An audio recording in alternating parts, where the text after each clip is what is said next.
sesuatu yang aku lakukan adalah untuk kemuliaan nama-Mu.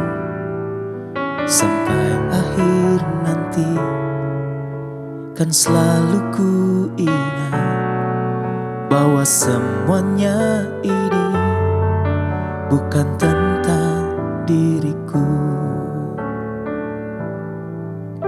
Segala sesuatu yang aku lakukan adalah untuk kemuliaan nama-Mu. Sampai akhir nanti kan selalu ku ingat bahwa semuanya ini bukan tentang diriku. Semua tentang Yesus. Semua adalah tentang-Mu. Sembah dan pujian dan kehidupanku adalah tentang Yesus. Semua tentang Yesus. Semua adalah tentang-Mu.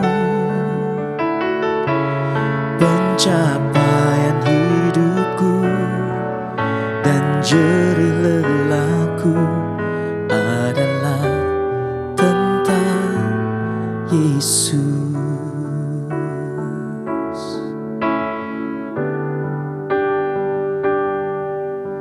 Meskipun semua direnggut dariku, namun yang tetap tinggal teguh hanyalah Kau Yesus. Oh, semua tentang Yesus. Semua adalah tentang-Mu. Sembah dan pujian dan kehidupanku adalah tentang Yesus. Semua tentang Yesus. Semua adalah tentang-Mu. Pencapaian hidupku dan jerih lelahku adalah tentang Yesus.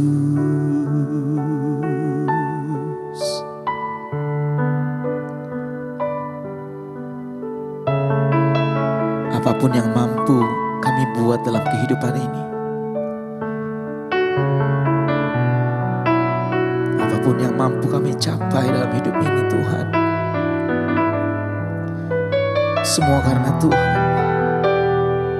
dan semua untuk Tuhan. Biar kami selalu ingat bahwa semuanya adalah hanya tentang Yesus Kristus, Tuhan.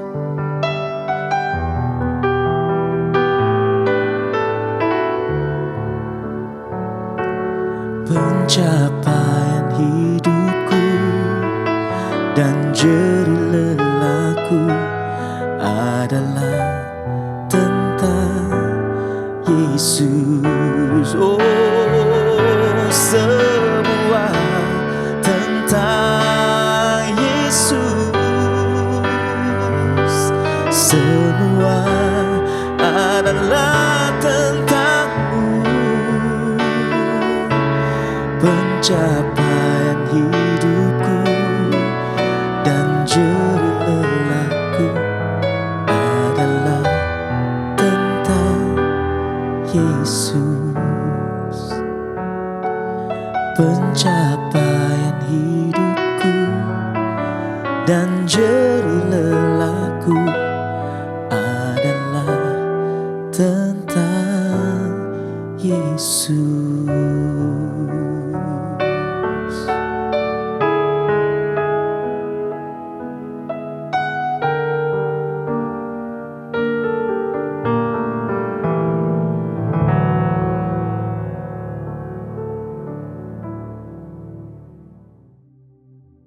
Shalom Bapak Ibu Saudara, sebelum kita membahas firman Tuhan, mari kita berdoa. Tuhan, sebentar kami akan membahas firman-Mu, Engkau yang pimpin, Engkau yang berkati kami. Kami serahkan semuanya di dalam nama Tuhan Yesus. Amin. Hari ini kita akan mendengar firman Tuhan melalui 1 Raja-Raja, pasalnya yang pertama. Nanti kita akan fokuskan kepada salah satu ayat, tapi gambaran besarnya 1 Raja-Raja ini berbicara tentang ada perebutan kekuasaan, di mana Adonia, anaknya Daud ini ingin merebut kekuasaan. Padahal Daud udah berjanji kekuasaannya akan diberikan kepada Salomo. Dan Daud udah berjanjinya bukan sama manusia saja, Daud berjanjinya sama Tuhan. Dan tapi Adonia ini mengambil langkah awal gitu ya di dalam perebutan kekuasaan ini. Dan di sini ternyata Adonia itu disebutkan meninggikan diri. Adonia merasa bahwa dirinya cukup cakap, dirinya cukup terampil, perawakannya gagah. Ya bahkan dia ingin menjadi seorang raja. Dia terus-terusan bilang dia ingin menjadi seorang raja. Dia mencari validasi gitu ya. Dan di sini kita tahu bahwa ada poin yang penting yang kita perlu pelajari. Poin pertama adalah ketika kita mengangkat diri sebelum waktunya, di situ kita hanya akan membuat ego kita itu naik. Dan ini hanya akan menjadi ambisi saja. Ketika kita misalnya, kok aku belum dipercaya menjadi seseorang di dalam, mungkin menjadi pemimpin di dalam pelayanan ya. Kenapa ya?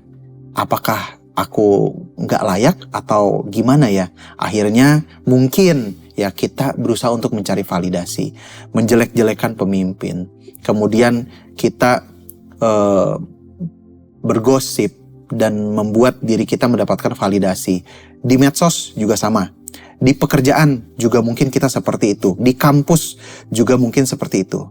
Dan kita harus tahu, ketika kita ingin mengambil langkah besar untuk menjadi pemimpin, ya pastikan ini untuk memuliakan Tuhan dan bukan untuk memuliakan diri kita sendiri, bukan karena gengsi, bukan karena keegoisan kita, dan hanya sebatas ambisi. Ambisi tentu boleh, tetapi jika ambisi itu hanya untuk diri kita sendiri, maka kita harus konfirmasi. Karena otoritas kepemimpinan itu haruslah dikonfirmasi sama Tuhan, didoakan sama Tuhan. Jadi poin pertama, jangan mengangkat diri, karena itu akan hanya menjadi sebagai ambisi aja. Poin kedua, dan ketika Daud menunda ya keputusan, kan Daud sudah berjanji, Daud menunda karena mungkin kepemimpinannya lemah, menjadi lambat di dalam mengambil keputusan. Di sini ada intervensi tentunya. Daud sudah berjanji sama Tuhan. Mungkin di kehidupan kita juga seperti itu. Kita sudah mengambil keputusan, Tuhan aku mau membaca Alkitab, Tuhan aku mau bersungguh-sungguh sama Tuhan. Tapi kita menunda hal tersebut, menjadi malas, menjadi kebiasaan yang ya udah deh nanti aja. Padahal ketika kita menunda keputusan, menunda janji kita sama Tuhan, di situ iblis akan memberikan celah buat kita. Iblis akan mengintervensi kita dalam celah tersebut. Aku akan ambil celahnya. Karena iblis itu seperti singa yang mengaum-ngaum, menerkam kita di saat kita lengah. Jadi, ketika kita punya satu keputusan, ambil. Kita mau tidur 7 jam sehari. Ambil keputusannya. Jangan sampai kita tidur hanya 3 jam sehari. Ya, itu buat kesehatan kita juga. Misalnya, kita mengambil keputusan, aku mau baca Alkitab, mau selesaikan Alkitab 1 tahun ini. Ambil keputusan, jangan ditunda-tunda. Nanti diintervensi yang lain, diintervensi iblis tentunya. Oke, poin nomor 2 cukup jelas. Dan poin nomor 3, di sini kan didikan dari Daud lembek. Itu dijelaskan di ayatnya yang ke-6. Ya, saya akan bacakan untuk teman-teman semua. Ayahnya sama sekali tidak pernah menegur dia dengan berkata, mengapa engkau berbuat begitu? Lagi pula Adonia sangat gagah perawakannya dan dialah anak pertama sesudah Absalom. Daud terlena. Daud lupa bahwa anak harus dididik dengan baik. Akhirnya apa? Menjadi egois. Mungkin ini firman ini sangat menegur saya sekali. Mungkin orang tua saya memanjakan saya. Mungkin orang tua saya membuat saya terlena. Ya, dan mungkin karena hal tersebut ada poin nomor 3, yaitu menolak koreksi. Jangan sampai kita menolak koreksi. Ya, kita bersikap defensif. Aku emang begini. Adonia emang begitu karena dia gagah misalnya. Hafez emang begitu karena dia anak pertama. No, tidak bisa. Ya, kalau ditegur kita harus terima. Kalau ditegur soal komitmen, soal attitude kita, Hafez, kayaknya kamu kurang di sini deh. Kayaknya kamu kurang berkomitmen deh. Jangan langsung hilang. Kalau kita nggak berkomitmen atau pindah tempat, supaya nggak ada yang ngatur. Di dunia ini semua diatur. Punya hukumnya tersendiri. Nggak bisa kita hidup tanpa aturan. Nggak bisa kita hidup tanpa teguran. Yuk, latihan praktis. Thank you ya udah tegur saya. Thank you ya udah ngomong. Bagian mana sih yang paling mengganggu menurut kamu? Biar aku koreksi nih. Ya. Hati kecil biasanya udah ingetin kita. Wah, kayaknya aku salah deh. Tapi kita cari pembenaran. Mungkin itu juga. Karena nggak mau ditegur, artinya karakter kita liar. Jangan lupa refleksikan ini. Jangan seperti Adonia yang kurang didikan, lemah terhadap didikan. Tetapi mari kita menjadi orang yang mau ditegur. Dan tadi poin kedua, jangan menunda keputusan.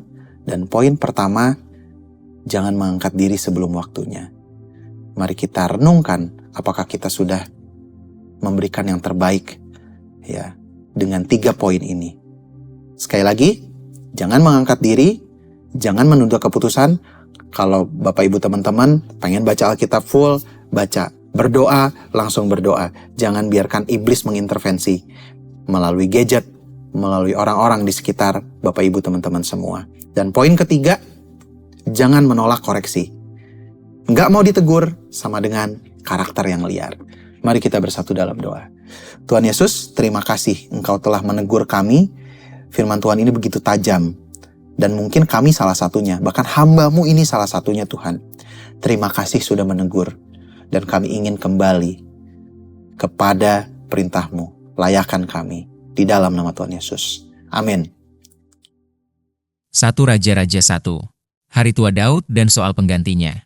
Raja Daud telah tua dan lanjut umurnya, dan biarpun ia diselimuti, badannya tetap dingin. Lalu para pegawainya berkata kepadanya, "Hendaklah dicari bagi tuanku raja seorang perawan yang muda, untuk melayani dan merawat raja. Biarlah ia berbaring di pangkuanmu, sehingga badan tuanku raja menjadi panas." Maka di seluruh daerah Israel dicarilah seorang gadis yang cantik, dan didapatlah Abisak, gadis Sunem, lalu dibawa kepada raja. Gadis itu amat cantik, dan ia menjadi perawat raja dan melayani dia. Tetapi raja tidak bersetubuh dengan dia.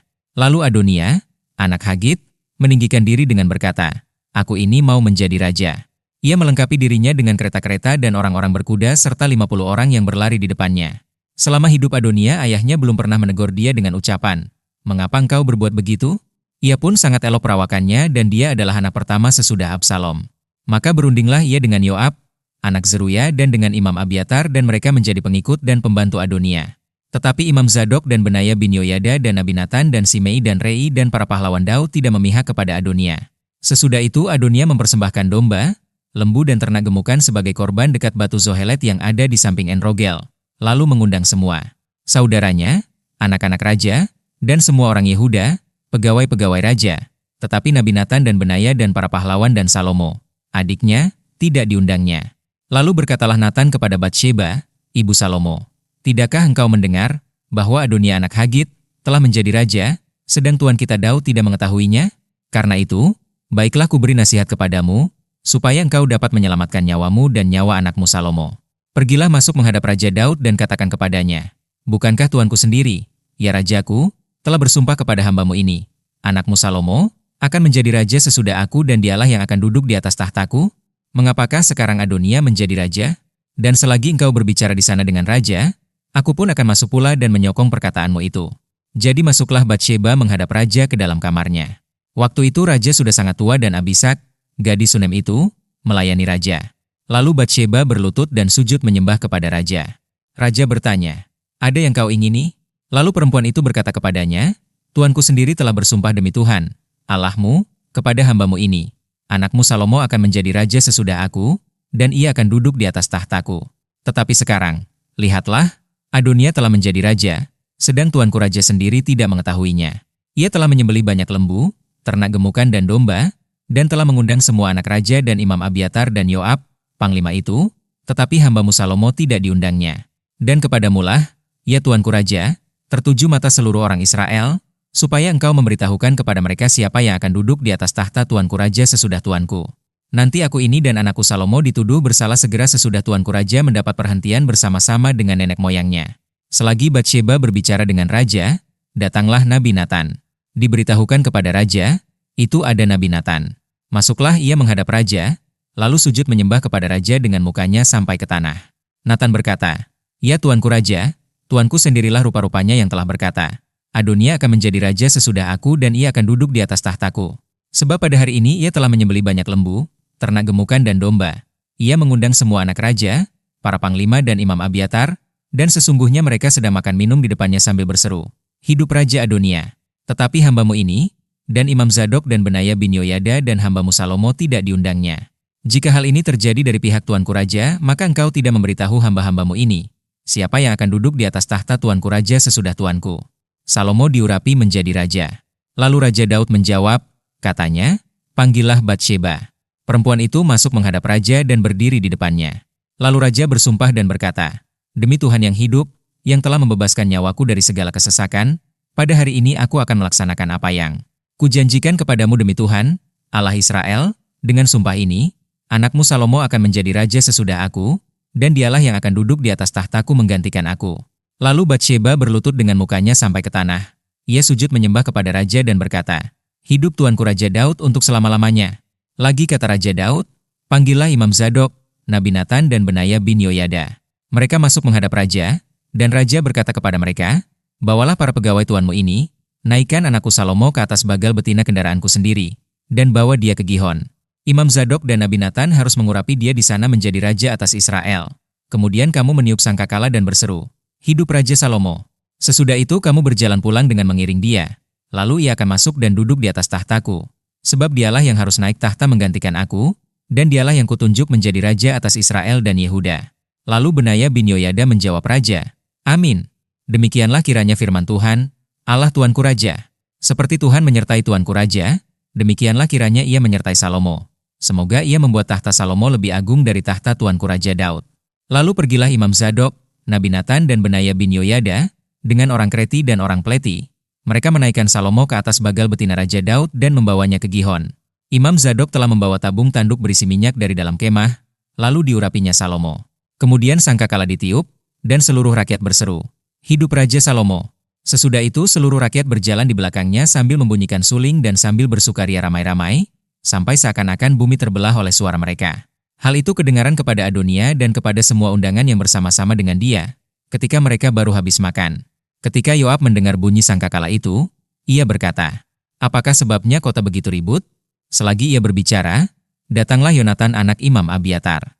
Lalu Adonia berkata, "Masuklah, sebab engkau seorang kesatria dan tentulah engkau membawa kabar baik." Tetapi Yonatan menjawab Adonia, "Tidak, Tuan kita Raja Daud telah mengangkat Salomo menjadi raja. Raja telah menyuruh supaya Imam Zadok dan Nabi Natan dan Benaya bin Yoyada, dengan orang Kreti dan orang Pleti, menyertai Salomo dan mereka menaikkan dia ke atas bagal betina raja. Imam Zadok dan Nabi Natan mengurapi dia di Gihon menjadi raja, dan dari sana mereka sudah pulang dengan bersukaria, sehingga kota menjadi ribut.